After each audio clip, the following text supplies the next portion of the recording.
नमस्कार साथियों, स्वागत है आप सभी का हमारे यूट्यूब चैनल में और हम उपस्थित हैं आपके लिए यूपी टेट 2026 एग्जाम से संबंधित पर्यावरण या सामाजिक विज्ञान भी इसे समझ सकते हैं से रिलेटेड वीडियो के साथ में। और आज हम पढ़ेंगे पंच प्रयाग। क्या पढ़ेंगे? आज हम साथियों पढ़ेंगे पंच प्रयाग के बारे में। पंच प्रयाग, आज हम पंच प्रयाग के बारे में देखेंगे और इसे बहुत ही अच्छे से समझने का प्रयास करेंगे। तो चलिए, क्योंकि यहाँ से कई बार महत्वपूर्ण प्रश्न बन जाते हैं, छोटा-सा टॉपिक है, लेकिन समझना बहुत ही आवश्यक है। तो देखते हैं पंचप्रयाग के बारे में। तो सबसे पहले अगर हम देखें, चूँकि गंगा नदी से रिलेटेड है ये चीज़, तो ये समझना बहुत ही ज़रूरी हो जाता है। तो सबसे पहले अगर हम बात करें पंचप्रयाग में, तो इधर हम देखते हैं, इस जगह क्या कहते हैं, इधर हम देखेंगे, इधर हम देखेंगे तो इधर क्या है, एक ग्लेशियर है और इधर एक ग्लेशियर है। ठीक है? ये 2 ग्लेशियर हैं, बर्फ के पहाड़ जिन्हें कहते हैं, और इसका नाम है क्या? सतोपंथ ग्लेशियर। क्या है? शतोपंथ ग्लेशियर। इसका नाम है शतोपंथ ग्लेशियर और इसका नाम है गंगोत्री। क्या नाम है इसका? गंगोत्री। तो ये दोनों ग्लेशियर हैं और इसे हम गोमुख भी कहते हैं। क्या कहते हैं? इसे हम गोमुख भी कहते हैं, तो ये हमें ध्यान रखना है। अब देखिए, इधर से क्या है, हम लोग जब पढ़ते हैं तो गंगा नदी का उद्गम कहाँ से मानते हैं? गंगोत्री ग्लेशियर से मानते हैं या गोमुख से मानते हैं। ठीक है?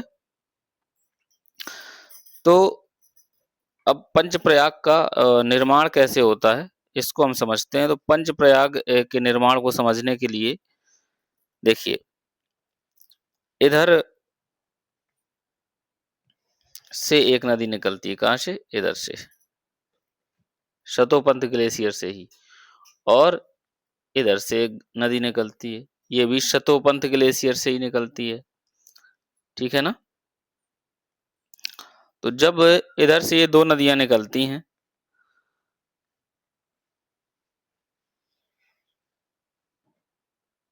इस तरीके से, और इस तरीके से बहते हुए ये इधर आपस में मिल जाती हैं। ठीक है? इधर क्या है? आपस में ये मिल जाती हैं। जो ये नदी है, ये कहलाती है धौली गंगा। क्या कहलाती है? धौली गंगा। और जो ये नदी कहलाती है विष्णु गंगा। क्या कहलाती है? विष्णु गंगा। ठीक है? और ये जो दोनों नदियां हैं, जब ये आपस में मिल जाती हैं, तो इसे हम कहते हैं विष्णु प्रयाग। क्या कहते हैं? विष्णु प्रयाग। ये आपको याद रखना है। तो पंच प्रयाग में पहले प्रयाग का हमें पता चल गया कि क्या है? विष्णु प्रयाग। और यहीं पर क्या है? जोशी मठ है। क्या है यहाँ पर? जोशी मठ। जोशी मठ, तो ये आपको याद रखना है। और जो विष्णु गंगा निकलती है, तो इधर ही ये हमारा क्या है? बद्रीनाथ धाम है। क्या है? इधर ही हम बद्रीनाथ धाम जाते हैं घूमने। ठीक है? और जो धौली गंगा निकलती है, इधर क्या है? नीति दर्रा है। क्या है? नीति दर्रा। ठीक है? ये हमने पढ़ा। अब हम आते हैं आगे। अब देखिए, जब ये दोनों नदियां निकली इधर से, तो अब अगली धारा बनेगी। और जब अगली धारा ये बनती है इस तरीके से, तो ये क्या कहलाती है? ये अब कहलाने लगती है अलकनंदा। क्या कहलाती है? अलकनंदा। ये कहलाती है अलकनंदा नदी। ठीक है, अलकनंदा नदी में कहलाई। अब इसके बाद क्या है, यहां से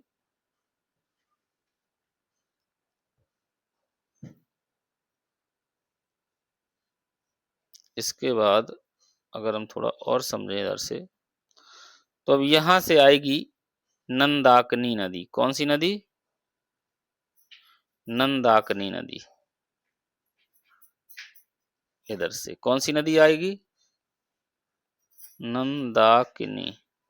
ठीक है, इधर से आई नंदाकिनी नदी। अब जब इधर से नंदाकिनी नदी आई, तो हम आपको बता दें इधर कौन सा प्रयाग बन जाएगा। इधर भी दो नदियां मिली, अलकनंदा और नंदाकिनी नदी। तो इधर बन जाएगा नंद प्रयाग। क्या बन जाएगा इधर? इसे हम कहेंगे नंद प्रयाग। ये किस नाम से जाना जाता है? नंद प्रयाग के नाम से जाना जाता है। ये आपको याद रखना है। ठीक है, उम्मीद है सभी को समझ में आ रहा होगा। अब इसके बाद आगे देखते हैं। ठीक है, तो आगे अब इधर से ही फिर हम चेंज करते हैं धारा को इस तरीके से। अब ये अलकनंदा के नाम से ही आ रही है इधर ऐसे, और इधर से फिर एक नदी आकर इधर मिलती है। ठीक है, इधर से फिर एक नदी आकर मिलती है। इधर से कौन सी नदी आई? पिंडार नदी। कौन सी? पिंडार नदी आई और अलकनंदा नदी से मिल गई। अब ये धारा क्या कहलाती है? अलकनंदा ही कहलाती है इधर से। ठीक है ना, क्या कहलाती है? अलकनंदा ही कहलाती है। तो अब इधर बन जाता है कर्णप्रयाग। इसे हम क्या कह देते हैं? कर्णप्रयाग। ठीक है, अब आगे बढ़ते हैं। आगे जब बढ़ेंगे हम, आगे देखते हैं। आगे अब इधर से फिर बढ़ेंगे जब हम इस तरीके से, तो अब इधर से भी एक नदी आएगी। ठीक है, कहाँ से? इस तरीके से बहती हुई इधर से ये एक नदी आएगी इधर। ठीक है, और इस नदी का नाम है मंदाकिनी। ठीक है, क्या नाम है? इस नदी का नाम है मंदाकिनी। इस नदी का नाम है मंदाकिनी। मंदाकिनी नदी। ठीक है, और मंदाकिनी नदी जहां से निकलती है उस स्थान को हम जानते हैं केदारनाथ के नाम से। किस नाम से जानते हैं? केदारनाथ के नाम से जानते हैं। सभी ने नाम सुना होगा, बहुत ही प्रसिद्ध जगह है। ठीक है, तो ये है केदारनाथ। अब इसके बाद जब ये मिलती है तब इसका नाम क्या हो जाता है? अलकनंदा से जब ये मिलती है तो इसका नाम हो जाता है रुद्रप्रयाग। क्या हो जाता है? रुद्र रुद्रप्रयाग। क्या हो जाता है इसका नाम साथियों? रुद्रप्रयाग हो जाता है जब ये अलकनंदा नदी से मिल जाती है। अब इसके बाद आगे बढ़ते हैं, और आगे बढ़ेंगे जब हम अगली धारा में, इधर से ऐसे आए,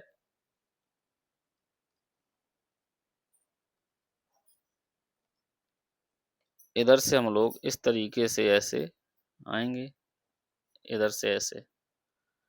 ठीक है, ये चीज। अब देखिए, अब इधर से जो गंगा नदी की मेन धारा है, क्या भागीरथी कहलाती? क्या कहलाती है? गंगा नदी की जो मेन धारा है भागीरथी नदी। गंगा नदी की जो मेन धारा है भागीरथी नदी, वो क्या है? इधर से इस तरीके से, इधर से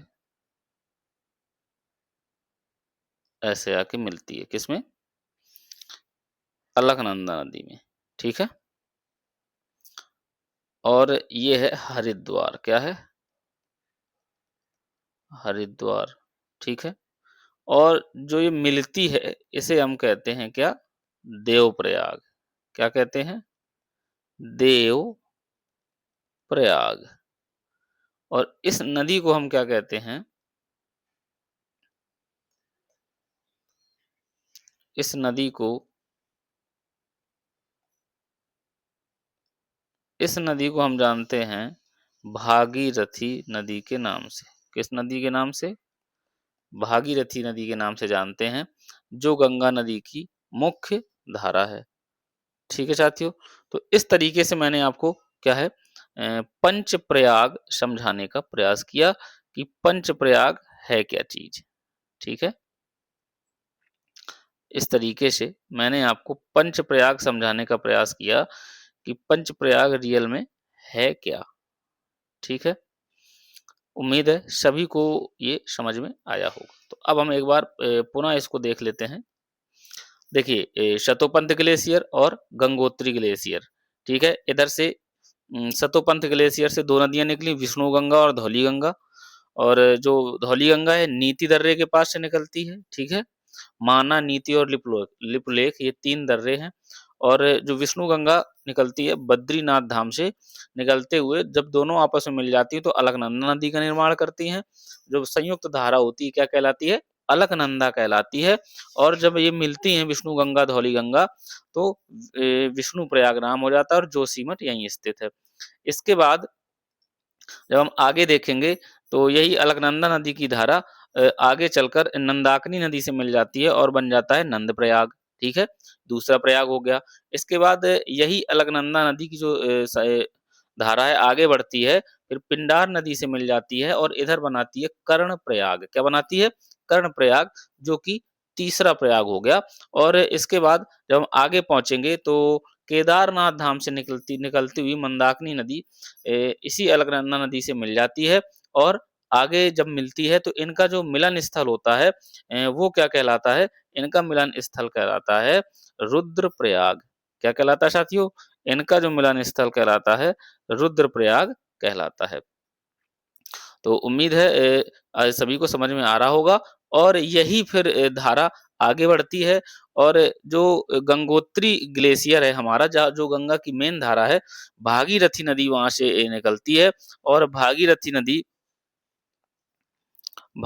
नदी इधर जो ये अलकनंदा नदी आ रही होती है इधर से संयुक्त धारा, ये हरिद्वार में क्या होता है?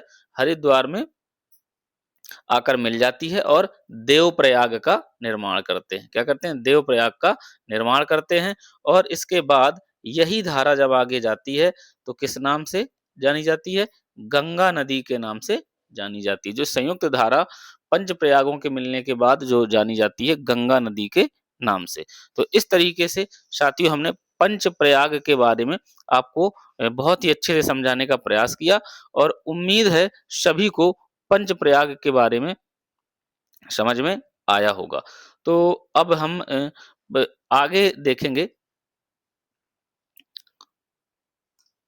आगे हम समझेंगे अगले वीडियो में पंचप्रयाग के बाद अब हम गंगा नदी तंत्र को समझेंगे। थोड़ा-सा ज़्यादा डीप नहीं समझेंगे क्योंकि यूपी टेट में इतना डीप नहीं पूछा जाएगा, लेकिन हाँ, मेन-मेन चीज़ें हम ज़रूर समझेंगे इसके बारे में। तो मिलते हैं आपसे अगले वीडियो में। सभी लोग अपना ध्यान रखें। नमस्कार।